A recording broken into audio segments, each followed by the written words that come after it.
today's video, we are going to assemble the Dreaming Tree Cardinals Paperscape box card, and we're also going to add a light up element. So the first thing I'm going to do is I want to locate where I want my LEDs on that back panel. And I'm placing my battery holder on the back pattern paper and using my X-Acto knife to just cut that out.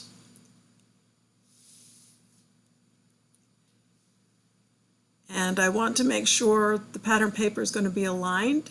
And so I've drawn that now onto the back panel, and I am marking my positive and negative. Now I'm just using a pencil to draw in my circuits, how I'm going to want them to go. And the LEDs I'm going to use are lily pad LEDs.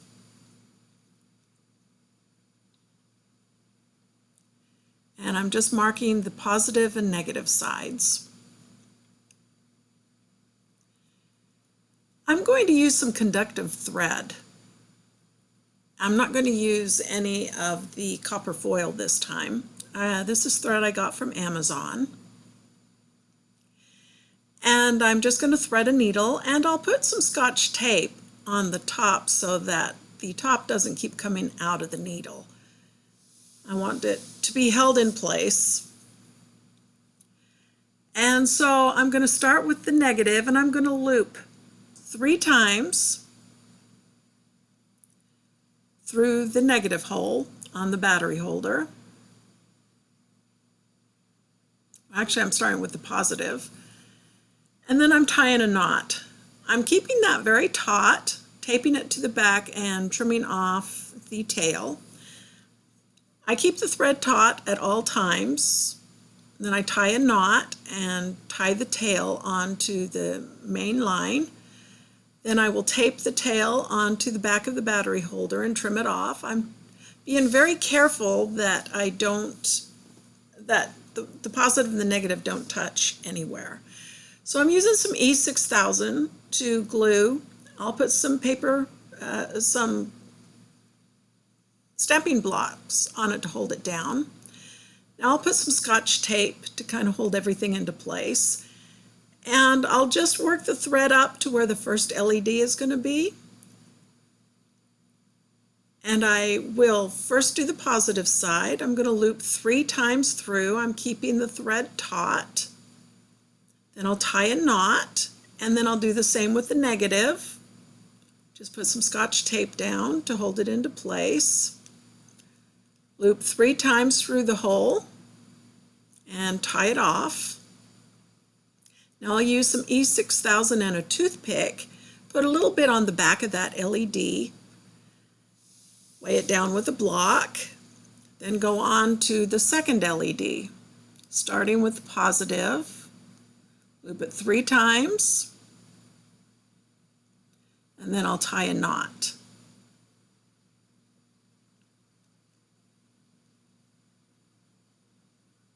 And the same with the negative.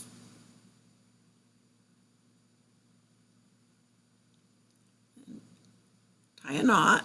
And my knot was kind of ragged, so I loosened it a bit so that I could get everything nice and taut again, to get that last knot in pretty good condition.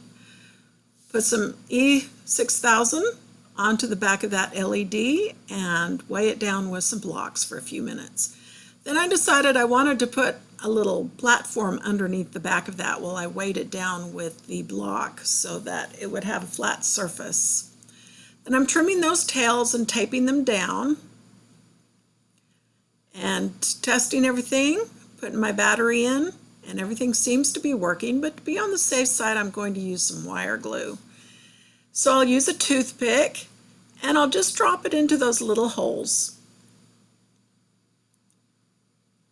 Then I'll tape everything down with some Scotch tape, and do the same with the LEDs.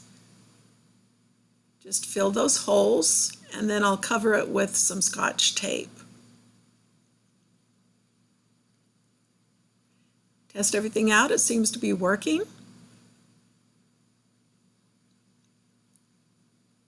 Now I'll use a clamp and I'll let that sit overnight. And so as that's going on, I am going to start inking up my back panel. And so I'm using some Distress Oxide and starting with some broken china, then some Mermaid Lagoon, which is a darker value of blue. And I'm going from lighter to darker as I go from the lower on the panel to higher on the panel. Now some Salty Ocean.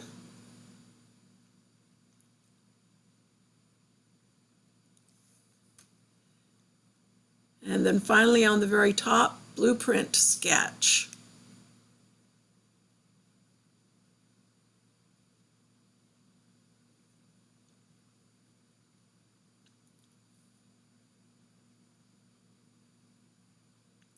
Then I'm going back to some of the lighter colors where needed, where I need to help blend in the transitions a little better. Just checking to make sure I've got that good. Now for the back panel that is the water feature, I'm using the same Distress Oxide starting with Mermaid Lagoon and using the panel, and in a little bit I'm going to realize I have that panel backwards, but now this is where I discovered that I had it upside down. And so I just want to have the top portion of the water a little darker than the rest of it.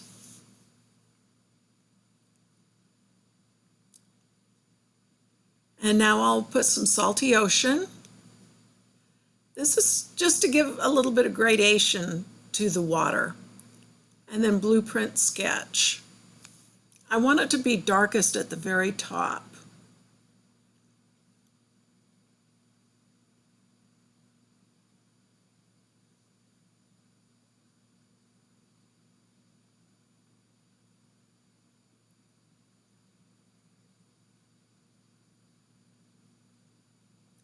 And then I'll use some of the liquid Stardust to just add a little bit of sparkle to this panel. And then I'll set it aside to let it dry.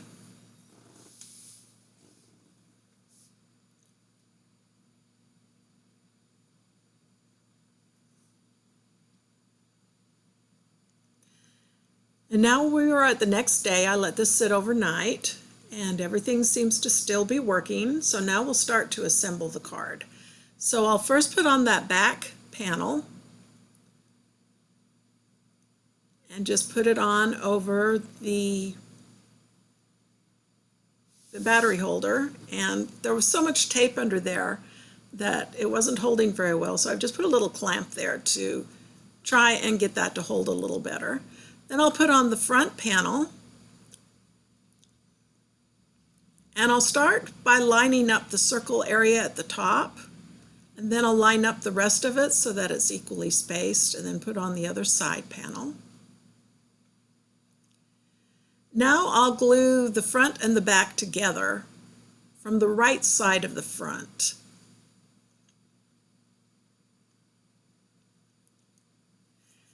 Okay, now I'm going to see where those LEDs are on this inside panel and just mark them out with a pencil.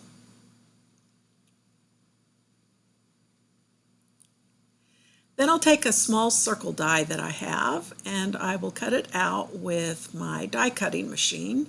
And there you see the two circles that I've cut out for the LEDs. And now I will glue this inside panel onto the back.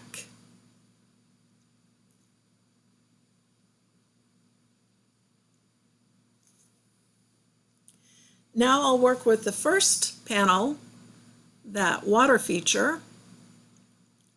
So I'll put glue on the panel and glue it directly on to that, lining it up.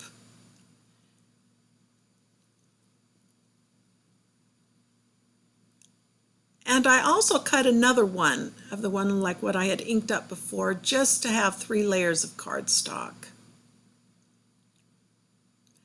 Now for the back trees, I actually cut that out twice, but for the one on the back, I cut off the tabs, just so that I could have 2 layers of cardstock with that. Now with the bird feature, For the red cardstock, I just cut out the birds. I didn't want to have red showing underneath the branches. So I'm going to sandwich in the red between two white layers. So I'm gluing the red cardinals behind that front white panel.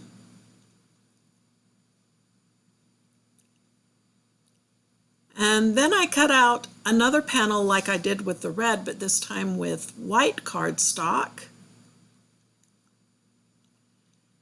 And I will just glue that on to the back.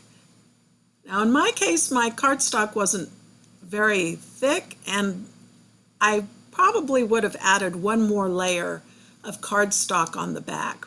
But that's going to go right up in the upper left-hand corner of that front panel, lining up the top and the edge.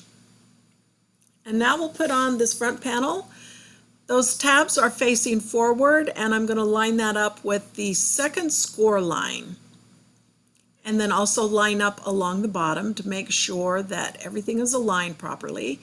And the back panel, those tabs are folded backwards. And I will line that up with the first score line along the side. Now I open up that back tab, and the front tab is going to be folded over. And then I'll just fold over that side panel. Now I'll put some glue on that tab and close up the box. When you assemble the box this way, you know it's going to be lying flat and everything is properly positioned. And now our box card is complete. And you can see the light up feature there. And now we are going to make the envelope. So I'm going to start by just gluing two of the sides together. Then I'll fold the other two tabs in, put glue on it, and then align those up.